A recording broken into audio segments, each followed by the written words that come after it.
What's going on, YouTube? Welcome to EDC Gear Addicts, where we discuss all things EDC. Today we're looking at a new knife. This is the Kindred Edge Alter. This is OEM by Riot, and this is a knife I just picked up. I saw a review of it. I just had to have it. So let's just get into it. What we have here is a full tie frame Bowler M390 blade. This has magnetic hot swappable scales, a milled titanium pocket clip, ass mounted. It is reversible. It is an ambidextrous knife. The overall length is 8.1 inches. The blade length is 3.5 inches. It has a 2.8 inch cutting edge and a 4.6 inch handle. Now, this does look like your average shaft lock. I do understand that. Most people probably think this is boring.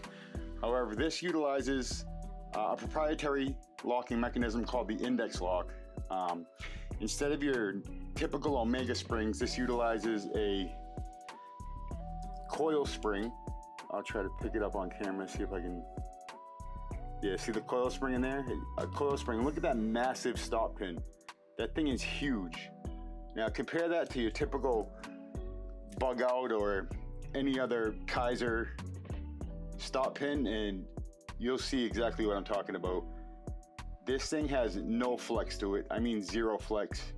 Like Benchmade says, you gotta pull on both sides to avoid Omega springs breaking. This thing you can engage just one finger. And it is smooth and tough. However, anyways, size comparison up against the PM2 Pair 3. It's PM2 size. Yeah, it's definitely PM2 size. It's about same height as a PM2. It's definitely much thicker. I mean, much thicker.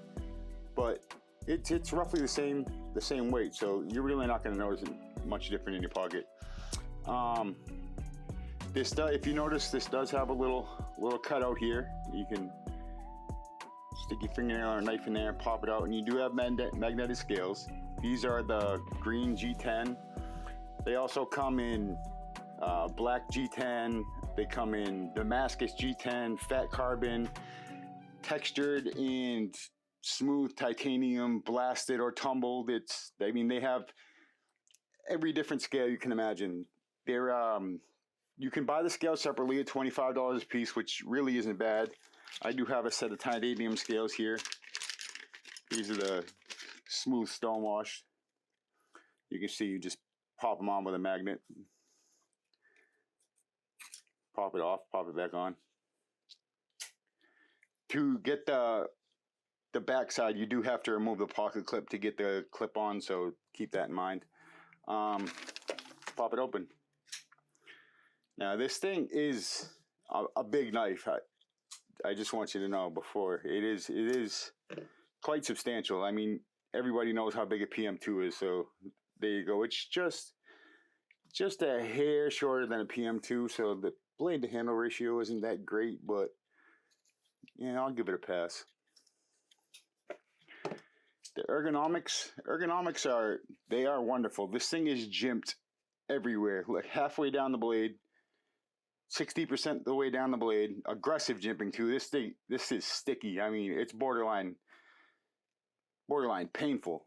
The choil has jimping in it as well. I mean, you are locked in. You are not going anywhere.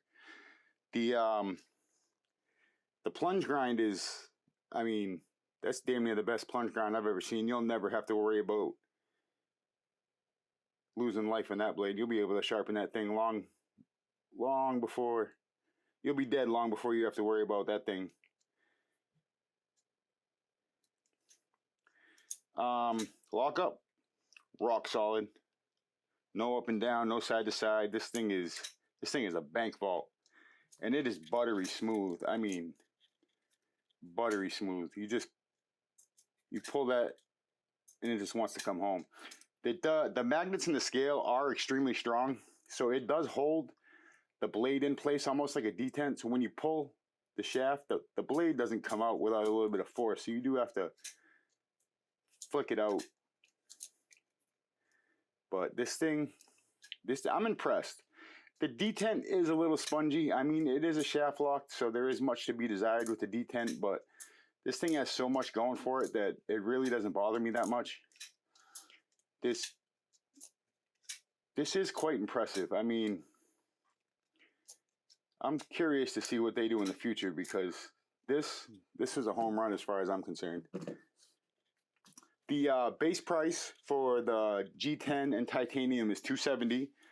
For the titanium frame and titanium scales is $290. As I said, you can purchase the scales for $25 a piece, so you can customize it however you want. Hardware, we do have, geez, that's got to be a T10 on the pivot, I would say. T8 screws for the body screws, T8 for the pocket clip. Yeah, so that's good. T8, T10 for the pivot, T8 everywhere else. The flicking hole, I mean, it is well placed. You can hit the reverse flick, thumb flick, reverse index, ring finger. You can deploy this in a million different ways. There's no complaints. That was well thought out.